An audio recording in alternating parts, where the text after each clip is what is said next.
अस्सलाम वालेकुम dear students. Part 2 computer science में हमारा आज का लेक्चर होगा जी फर्स्ट नॉर्मल फॉर्म से रिलेटेड। हम अपनी नॉर्मलाइजेशन के स्टेप्स में से पहली फॉर्म जो है फर्स्ट नॉर्मल फॉर्म के बारे में देखेंगे अपने आज के लेक्चर में। स्टूडेंट्स, जब भी फर्स्ट नॉर्मल फॉर्म की बात आती है तो इसमें आपने कुछ की पॉइंट्स याद रखने हैं। फर्स्ट ऑफ ऑल पहला की पॉइंट तो ये है कि जी हमने इसमें क्या करना होगा, हमने रिमूव करना है रिपीटिंग ग्रुप्स को। जितने भी हमारे पास रिपीटिंग ग्रुप्स होंगे हम उनको रिमूव करेंगे। इसके अलावा हम रिमूव करेंगे रिपीटिंग वैल्यूज को।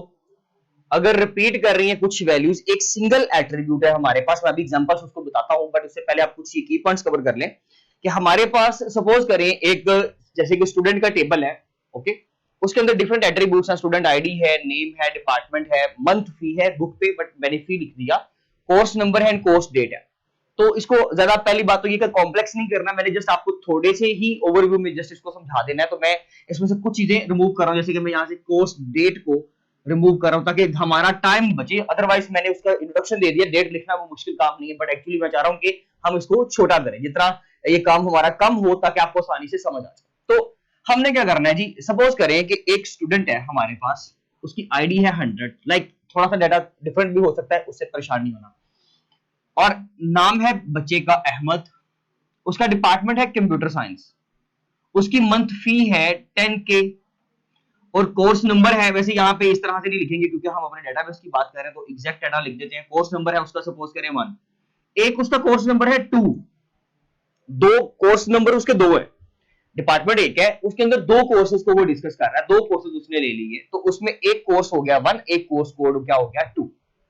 ठीक है, यानी कि बेसिकली आप कह सकते हैं कि हम इसको लिखेंगे नॉर्मल, अगर हम इसकी बात करें तो ये लीजिए हम इस तरह लिखेंगे, कॉमा उसने 2 कोर्स लिए हुए कोर्स, कोई और बच्चा भी हो सकता है, लाइक हमारे पास 140 है, अली नाम है, सॉफ्टवेयर इंजीनियरिंग कर रहा है, कुछ 12,000 उसकी फीस है और वो जो है वो जस्ट एक ही कोर्स में है। एक और बच्चा है 150, उसका नाम है जी फहद, फहद भाई ने क्या किया जी, आईटी कर रहा है और उसके पास 13,000 फीस है और उसके पास कोर्सेज हैं 4 और 5। तो ये हमने एक सिंपल सी एग्जांपल ले ली, वहां पे डाटा थोड़ा सा डिफरेंट होगा, लाइक उन्होंने जो है वो नेम अपनी मर्जी से लिए हुए, आईडीज अपनी मर्जी से, डिपार्टमेंट कुछ डिफरेंट लिखे हुए, लेंथी नेम्स है, सो दैट्स व्हाई मैंने चेंज कर दिया, मार्केटिंग है, सर्वे है, एमबीबीएस लाइक जो भी है, और फीस है मुख्तलिफ, और उसके बाद कोर्स नंबर्स है, उन्होंने कोर्स नंबर में लेटर्स लिखे हुए हैं, तो परेशान नहीं होना, हम लेटर्स की एग्जांपल ले सकते हैं, लाइक जो भी उन्होंने कोड लेटर वहां पे लिखा हुआ कोर्स नंबर, आप उसको समझ लीजिए कि 2 कोर्स नंबर है वहां पे, मैंने उसको न्यूमेरिक फॉर्म में लिख दिया तो मैंने यहाँ पे 1 2 लिख दिया। पहली चीज तो ये क्लियर हो गई, ये किसी भी अगले लेक्चर में भी हो सकती है, तो इस चीज को जरा ध्यान से देख लीजिएगा। ओके, अब स्टूडेंट्स देखें, आपके पास 100 है, उसके पास 2 कोर्सेज है 1,2, इस तरह लिखना अलाउ ही नहीं है डेटाबेस के अंदर, आप 1,2 नहीं लिख सकते। आप बेसिकली हमने बात की रिमूव रिपीटिंग वैल्यूज, जो वैल्यूज रिपीट कर रही है, रिपीट से मुराद यहाँ पे मल्टीपल है, बेसिकली आप रिपीट से मुराद कॉपी ना समझ लीजिएगा कि भाई 2 बार एक चीज आ गई है, तो मैं उसकी बात नहीं कर रहा, आप कह सकते हैं मल्टीपल। ओके, तो मल्टीपल जो वैल्यूज हैं वो हम नहीं लिख सकते, कभी भी नहीं लिख सकते, अलाउ ही नहीं है। सो दैट्स व्हाई हम लोगों को फर्स्ट नॉर्मल फॉर्म में लाने के लिए अपने डीबी को हमें क्या करना पड़ेगा, इसका कोई हल निकालना पड़ेगा, हम इस तरह से उसको नहीं लिख सकते। इसके अलावा एक एग्जांपल मैं अपने तरीके से सीक्वेंस से पढ़ा रहा हूं, वहां पे बुक में थोड़ा सा चीजें बदल भी सकती हैं, लाइक उसमें से हमारे पास जो है आप कह सकते हैं जी, एक है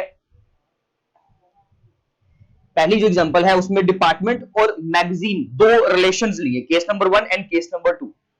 अब अगर आप देखें डिपार्टमेंट में, तो डिपार्टमेंट का नेम है, डिपार्टमेंट नंबर है, उसके बाद इंप्लॉय नंबर और इंप्लॉय नेम है।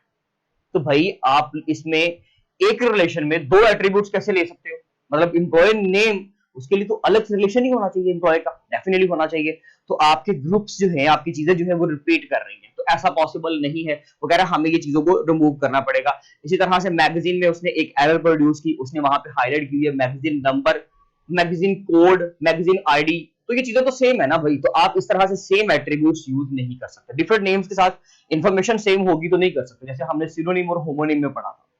तो ये चीजें बेसिकली वही 4 टाइप्स की एरर जो है वो इनके अंदर पाई जाएगी, कोई डिफरेंट चीज नहीं है फर्स्ट नॉर्मल फॉर्म, जस्ट हम डिटेल स्ट्रक्चर पढ़ रहे हैं कि उसमें से फर्स्ट नॉर्मल फॉर्म टाइटल कितने हिस्से को देंगे और कितनी चीजों को रिमूव करेंगे। तो हमने क्या करना है, इस चीज को सॉर्ट आउट करना है, हमने इन चीजों को रिमूव करना है। लाइक मुझे ये 1,2 नहीं चाहिए, अलाउ ही नहीं है, तो भाई हम इसका हल क्या करेंगे, हम ये कर सकते हैं कि हम इसको जो है एक नया रिकॉर्ड देते हैं। मतलब स्टूडेंट की आईडी तो वही है ना, लाइक 100 है सपोज करें, यहाँ बच्चे का नाम क्या है जी, अहमद है, उसका कंप्यूटर साइंस है, फीस उसकी 10,000 है, और उसके पास एक और कोर्स नंबर है, वो कोर्स नंबर क्या है 2। ले जी, आपने एक और रिकॉर्ड ऐड कर दिया, तो ये चीज फिर भी समझ में आती है। वरना एक एट्रीब्यूट है, इसका रूल है ना बेसिकली कि कॉमा के साथ आप नया वैल्यू जो है वो वहां पे ऐड नहीं कर सकते, एक नए रिकॉर्ड में एंटर करो, नया टेबल बना लो, तो वो बेहतर है। लाइक अगर आप एक और स्टूडेंट यानी कि स्टूडेंट का ही टेबल बना लें, बट उसका नाम थोड़ा सा बदल दें, जैसे कि आप कह सकते हैं स्टूडेंट 1 एक को स्टूडेंट 2 कर दें,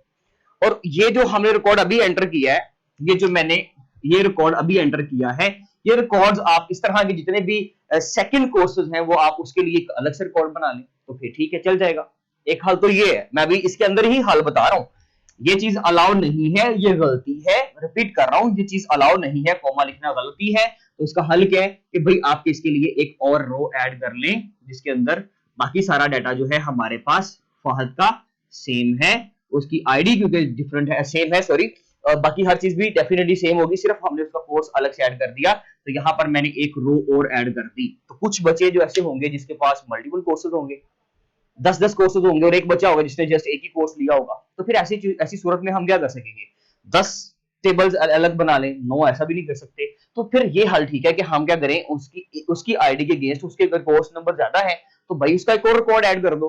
बट यहाँ पे एक और इशू आपने पढ़ा था जी, इस चैप्टर के फर्स्ट लेक्चर में आपने कहा था जी एंटिटी इंटेग्रिटी होनी चाहिए। एंटिटी इंटेग्रिटी से मुराद ये है कि प्राइमरी की कभी भी रिपीट ना करें, और प्राइमरी की कभी भी नल नहीं हो सकती। लाइक अगर मैं सपोज करें, अगर मैं कहता हूं जी चलिए कि रिपीट कर रहा है, हमने ये पढ़ा हुआ है कि प्राइमरी की रिपीट नहीं करनी चाहिए, तो ये आईडी डेफिनेटली प्राइमरी की होगा, इसमें कोई शक नहीं है, हर बच्चे को पता है कि ये प्राइमरी की है हमारा। तो भाई सर आप तो बदल गए अपनी बातों से यार, आप तो यहाँ पे 100 और 100 रिपीट कर रहे हो, 150 रिपीट हो रहा है, प्राइमरी की तो रिपीट कर रही है।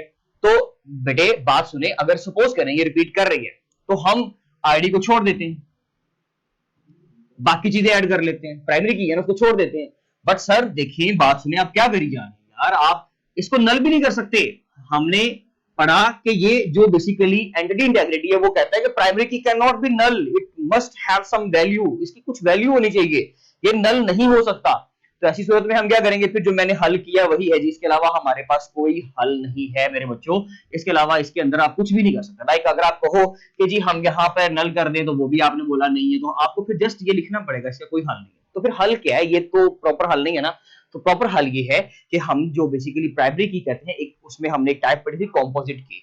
लाइक कॉम्पोजिट क्या होता है जी, हमारा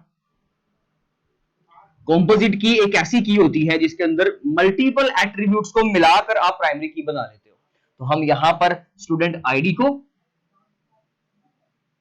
एंड उसके कोर्स नंबर को मिलाकर एक बेसिकली की बना लेंगे, इसके अंदर हम स्टूडेंट आईडी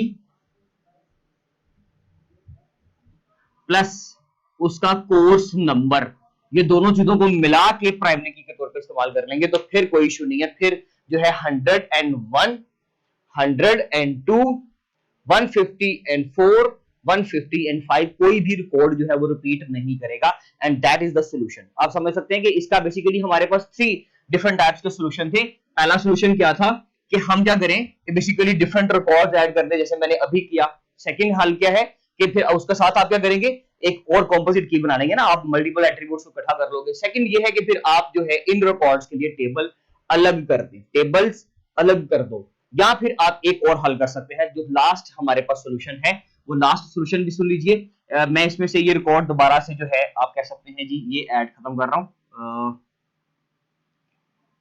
जस्ट ये वैल्यूज मैंने अभी रिमूव की हैं। पहला सॉल्यूशन टेबल्स अलग अलग, दूसरा सॉल्यूशन यानी कि इन रिकॉर्ड्स के साथ, दूसरा सॉल्यूशन कंपोजिट की, और थर्ड सॉल्यूशन ये है कि हम यहाँ पर एक और कोर्स की जो है कोर्स नंबर आप कह सकते हैं जी 1 का कर लेते हैं, 2 कर लेते हैं। तो फिर ये जो 2 एंट्री थी वो हम यहाँ पर ऐड कर देंगे, और आप कह सकते हैं सॉरी यहाँ पे, और फिर इसका जो 4 था वो यहाँ पर आ गया। तो फिर हमें जो है क्या करना है, इसको पहले तो रिमूव करना है, फिर हमने एक तो ये वाला रिकॉर्ड रिमूव करना है। चलिए हमारा डेटाबेस ठीक हो गया, हमारा जो टेबल है वो बिल्कुल करेक्ट हो गया। बट एक्चुअली देखिए फिर इसकी ये वाली एट्रीब्यूट वैल्यू क्या होगी, that is the most important point भाई, कि यहाँ पर फिर क्या होगा, तो डेफिनेटली जी हमें ये तो पता है कि ये हमारा नल हो सकता है, तो हम आसानी के साथ क्या करेंगे, जब भी कोई ऐसा बचा जिसका पोस्ट नंबर 2 3 4 5 नहीं होगा, तो हम वहां पे नल वैल्यू लगा देंगे। And that is the first normal form. ये है जी हमारी फर्स्ट नॉर्मल फॉर्म।